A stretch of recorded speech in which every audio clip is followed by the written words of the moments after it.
രാഷ്ട്രീയ ബോധ്യമുള്ള സിനിമാക്കാരിൽ പ്രധാനപ്പെട്ട ആളാണ് സലീം കുമാർ. സിനിമാ നടനായിട്ട് നമുക്ക് തോന്നാറില്ല. സിനിമാ നടന്റേതായ ഒരു ജാടയും ഗ്യാപ്പും ഒന്നും ഇട്ടിട്ടില്ല. സിനിമയിലോട്ട് പോയി കഴിഞ്ഞു എന്ന് പറഞ്ഞിട്ടൊരു ഗ്യാപ്പ് സാധാരണ പല ആളുകൾക്കും ഉണ്ടാകുന്ന പോലെ ഉണ്ടാകാറില്ല. ഇദ്ദേഹം ഒരു സാധാരണ ഒരു മനുഷ്യൻ തന്നെയാണ്. നല്ലൊരു കർഷകനാണ്, നല്ലൊരു സാഹിത്യകാരനാണ്. വെച്ച് കുറെ പടങ്ങൾ ചെയ്യും. പിന്നെ നല്ല നല്ല വേഷങ്ങൾ കിട്ടിയ വേഷത്തിനൊക്കെ അവാർഡും മേടിക്കാൻ പറ്റും.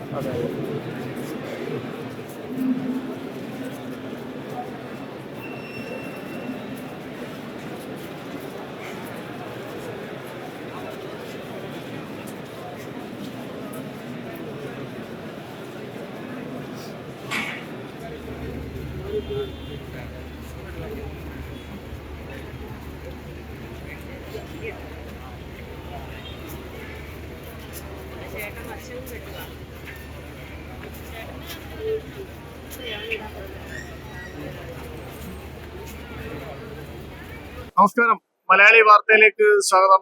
കഴിഞ്ഞ ദിവസം രാത്രിയോട് അന്തരിച്ച മലയാളത്തിന്റെ ഹാസ്യ നടൻ ശ്രീ സലീം കുമാറിന്റെ പൊതുദർശനമെല്ലാം ഇവിടെ അവസാനിച്ചിരിക്കുകയാണ്. ആലുവയിലുള്ള ഒരു മുനിസിപ്പൽ കോംപ്ലക്സിലുള്ള പൊതുദർശനം ഏതാണ്ട് 1 മണിക്കൂർ നടത്തിയിരുന്നതാണ്. പക്ഷേ ജനങ്ങളുടെ തിരക്ക് കാരണം അത് അല്പം നീണ്ടുപോയെങ്കിലും അതിനുശേഷം അദ്ദേഹത്തിന്റെ വീട്ടിലേക്ക് സംസ്കാര ചടങ്ങുകളിലേക്ക് കൊണ്ടുപോയിരിക്കുകയാണ്. എന്തായാലും മലയാളത്തിലെ ഒരു തീരാ നഷ്ടമായിട്ടാണ് സഹപ്രവർത്തകരും ഇവിടെ കൂടിയ ജനങ്ങളും പ്രേക്ഷകരെല്ലാം പറഞ്ഞിരിക്കുന്നത്. അദ്ദേഹം വളരെ വർഷക്കാലം മലയാള സിനിമയില് അഭിനയിക്കുകയും ഹാസ്യത്തിന് ഒരു പ്രത്യേക ഒരു രീതി കൊണ്ടുവരികയും ഒക്കെ ചെയ്ത ഒരു നടനാണ് അദ്ദേഹം. സംസ്ഥാന അവാർഡുകളും ദേശീയ അവാർഡുകളും ഒക്കെ കരസ്ഥമാക്കി. കുറച്ചു നാളുകളായിട്ട് അദ്ദേഹം അസുഖവുമായിട്ട് ബന്ധപ്പെട്ട് സിനിമയിൽ നിന്നൊക്കെ അല്പം വിട്ടുനിൽക്കുകയാണെങ്കിലും മുൻപ് പ്രാവശ്യം അദ്ദേഹത്തിന് കരൾ സംബന്ധമായ അസുഖം വരികയും അമൃത ആശുപത്രിയിൽ പോയി അതിന് ചികിത്സ നേടുകയൊക്കെ ചെയ്ത് ജീവിതത്തിലേക്ക് കടന്നു വന്നുകൊണ്ടിരുന്നതാണ്. പക്ഷെ വളരെ നേരത്തെ ഉള്ള ഒരു യാത്ര പറച്ചിലായിരുന്നതാണ് വിഷമത്തോടു കൂടി സഹപ്രവർത്തകരെല്ലാം നമ്മളോട് പറഞ്ഞത്. ഈ കലാകാരന്മാർക്ക് ഒരിക്കലും മരണമില്ല എന്ന് പറഞ്ഞുള്ള ആ വിശ്വാസം തന്നെയാണ്. ദൈനംദിനം അദ്ദേഹത്തിന്റെ ഓരോ കോമഡികളും ഓരോ വിഷയങ്ങളും സിനിമയിലെ കാര്യങ്ങളെല്ലാം പ്രേക്ഷകരും ട്രോളുകളായിട്ടും എല്ലാം അദ്ദേഹത്തിന് ഓർക്കുകയും അത് എൻജോയ് ചെയ്യുകയും ഹാസ്യത്തിന് ഒരു പുതിയൊരു മാനം നൽകിയ ഒരു മഹാനടനാണ് ശ്രീ സലീം കുമാർ. എന്തായാലും അദ്ദേഹത്തിന്റെ ഇവിടുത്തെ പൊതുദർശനം കഴിഞ്ഞ് അദ്ദേഹം വീട്ടിലേക്ക് കൊണ്ടുപോയിരിക്കുകയാണ്. എന്തായാലും വളരെ വിഷമകരമായ ഒരു വാർത്തയാണ് ഇന്നലെ രാത്രിയോടുകൂടി കേരളം കേട്ടത്. സാംസ്കാരിക സാമൂഹ്യ രംഗത്തിലെ നിരവധി മന്ത്രിമാർ, മുഖ്യമന്ത്രിമാർ, അതേപോലെ തന്നെ അവരുടെ സഹപ്രവർത്തകർ എല്ലാവരും തന്നെ ഇവിടെ എത്തി അന്തിമോപചാരം അർപ്പിച്ചു. അദ്ദേഹം ആലുവ സ്വദേശികളും കേരളത്തിന്റെ പല ഭാഗത്തും തന്നെ പ്രേക്ഷകരായിട്ടുള്ളവരെല്ലാം അദ്ദേഹത്തിന് അന്ത്യോപചാരം അർപ്പിക്കാനായിട്ട് ഇവിടെ എത്തിച്ചേർന്നു. എന്തായാലും അദ്ദേഹത്തിന്റെ ബോഡി ഇപ്പോൾ വീട്ടിലേക്ക് ശവസംസ്കാര ചടങ്ങുകളിലേക്ക് കൊണ്ടുപോയിരിക്കുകയാണ്. സലീം കുമാറിനെ കുറിച്ച് എന്താണ്?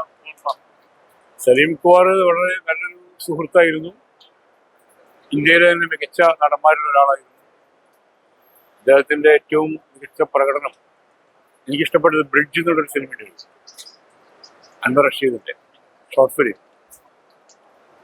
പിന്നെ ഞങ്ങൾ നിരന്തരം ബന്ധപ്പെട്ടിരുന്നു. ഈ നിലവിലുള്ള പുതിയ മന്ത്രിസഭ വരുന്നതിന് വേണ്ടി പ്രവർത്തിച്ച ചുരുക്കം ചില രാഷ്ട്രീയ ബോധ്യമുള്ള സിനിമാക്കാരിൽ പ്രധാനപ്പെട്ട ആളാണ് സലീം കുമാർ. എത്രമാത്രം ശത്രുക്കൾ എതിർത്ത് ട്രോളുകൾ ഇറക്കിയാലും അതിനൊക്കെ മറികടക്കുന്ന ചിരിയും തമാശകളും ചിന്താശേഷിയും പ്രകടിപ്പിച്ച നല്ലൊരു സുഹൃത്ത് വിട പറഞ്ഞു. ഒരുപാട് ദുഃഖമുണ്ട്. വളരെ നേരത്തെ ഉള്ള ഒരു യാത്ര പോക്കായി പോലെ അതൊന്നും പറയാൻ പറ്റില്ലല്ലോ. ഇപ്പൊ ഇന്നിപ്പോ നാളെ ഞാൻ മരിച്ചു എന്ന് പറയാൻ പറ്റുമോ? സമയമായാൽ പോകും. മലയാളികൾക്ക് ഒരു നഷ്ടം തന്നെയാണ്. പിന്നെ മലയാളിക്ക് ഭയങ്കര നഷ്ടമല്ലേ.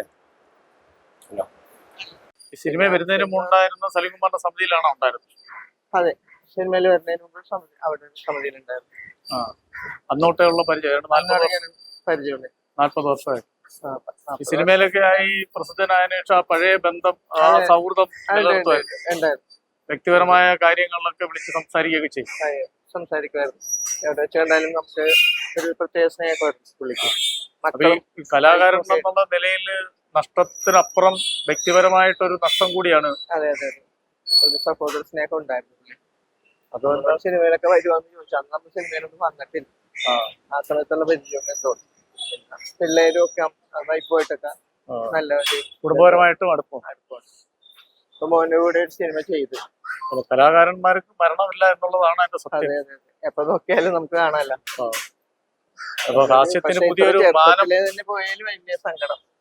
ഹാസ്യത്തിന് പുതിയൊരു മാനം കൂടെ നൽകിയ ഒരു വ്യക്തിയാണ്. സത്യം. അതെ, പുള്ളിയുടെ സ്റ്റൈൽ ഒരു വേറെ നല്ല ആർക്കും ഇഷ്ടപ്പെട്ട ആദ്യകാലത്തിൽ സിനിമയിൽ അഭിനയിക്കുക എന്ന് പറയുമ്പോൾ ബുദ്ധിമുട്ടുണ്ടായി, രൂപവും ഭാവവും വെച്ച്. പക്ഷെ ആ രൂപത്തിനും ഭാവത്തിനും വെച്ച് മാറ്റിയെടുത്ത് ആ രൂപവും ഭാവം വെച്ച് തന്നെ കുറെ പടങ്ങൾ ചെയ്തു. അതെ. പിന്നെ നല്ല നല്ല വേഷങ്ങൾ കിട്ടി. കിട്ടിയ വേഷത്തിനൊക്കെ അവാർഡും മേടിക്കാൻ പറ്റി. അതെ അതെ, അതൊരു നഷ്ടം തന്നെയാണ്. അതെ, ഒരു നഷ്ടം തന്നെ, തീരാ നഷ്ടമായി. എല്ലാവരും പോവുകയാണ്, ഹാസ്യ നടന്മാരില്ല എന്ന് പറഞ്ഞേ പറയാം. നമുക്ക് അത്രയും നന്നായിട്ട് ചെയ്യുന്ന ആളുകളാണ്. മലയാളത്തിന്റെ ഒരു ഹാസ്യ നടനാണ്. അദ്ദേഹമായിട്ടുള്ള എത്ര വർഷത്തെ പരിചയമാണുള്ളത്?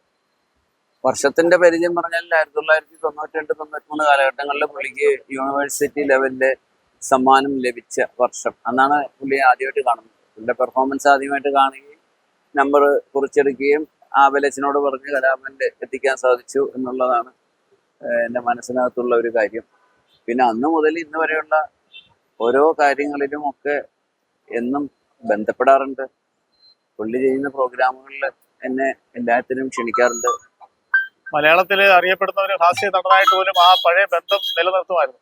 അങ്ങനെ പുള്ളി സിനിമാ നടനായിട്ട് നമുക്ക് തോന്നാറില്ല. സിനിമാ നടന്റേതായ ഒരു ജാടയും ഗ്യാപ്പും ഒന്നും ഇട്ടിട്ടില്ല. സിനിമയിലോട്ട് പോയി കഴിഞ്ഞു എന്ന് പറഞ്ഞിട്ടൊരു ഗ്യാപ്പ് സാധാരണ പല ആളുകൾക്കും ഉണ്ടാകുന്ന പോലെ ഉണ്ടാകാറുണ്ട്. അദ്ദേഹം ഒരു സാധാരണ ഒരു മനുഷ്യൻ തന്നെയാണ്. നല്ലൊരു കർഷകനാണ്, നല്ലൊരു സാഹിത്യകാരനാണ്, എഴുത്തുകാരനാണ്, സംവിധായകനാണ്. അങ്ങനെ ഒരുപാട് കാര്യങ്ങളിൽ പുള്ളി നിറഞ്ഞു നിന്നിരിക്കും. ആരോഗ്യം പുള്ളിയെ അനുവദിച്ചിരുന്നെങ്കിൽ ഒരുപാട് സംഭാവനകൾ മലയാള സിനിമക്ക് ലഭിക്കും. മലയാള സിനിമക്ക് എന്നല്ല, നമ്മുടെ കേരളത്തിലെ പല വിവിധ മേഖലകളിൽ അദ്ദേഹത്തിന്റെ സംഭാവന ലഭിക്കും എന്നുള്ളത് ഉറപ്പാണ്. വളരെ പെട്ടെന്ന് ഉള്ള ഒരു നഷ്ടമായി പോയി തീരാ. അതെ, വളരെ പെട്ടെന്ന് എല്ലാവരും വിചാരിച്ചിരിക്കാതെ ഒരാളും പുള്ളിയെ കുറിച്ച് ഒരു നെഗറ്റീവ് വാക്ക് പറഞ്ഞതായിട്ട് നമ്മൾ കേട്ടിട്ടില്ല.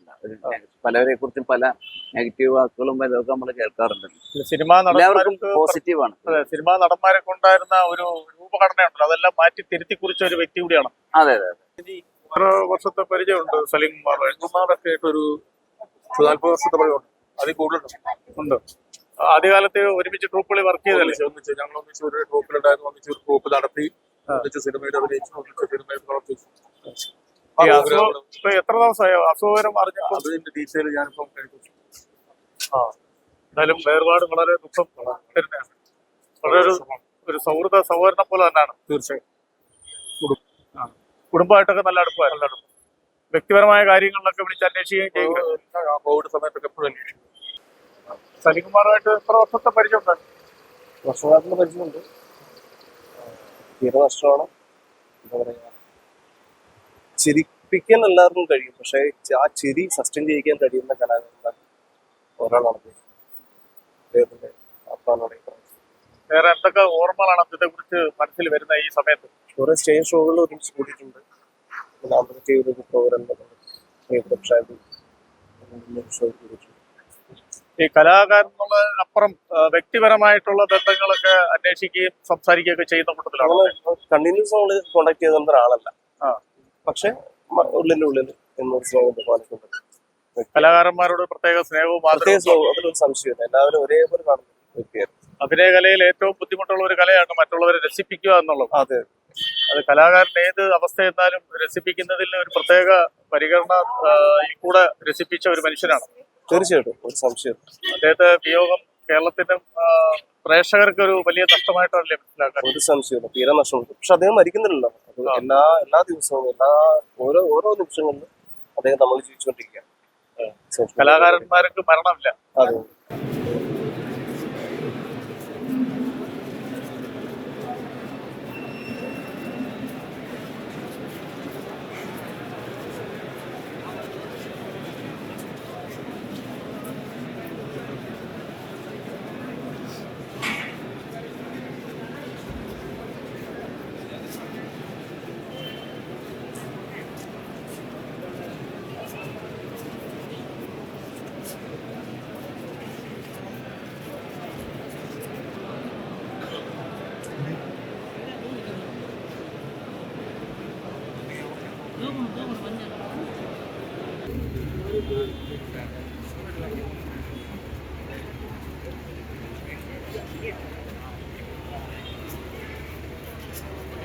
വശവും കെട്ടുകയാണ്.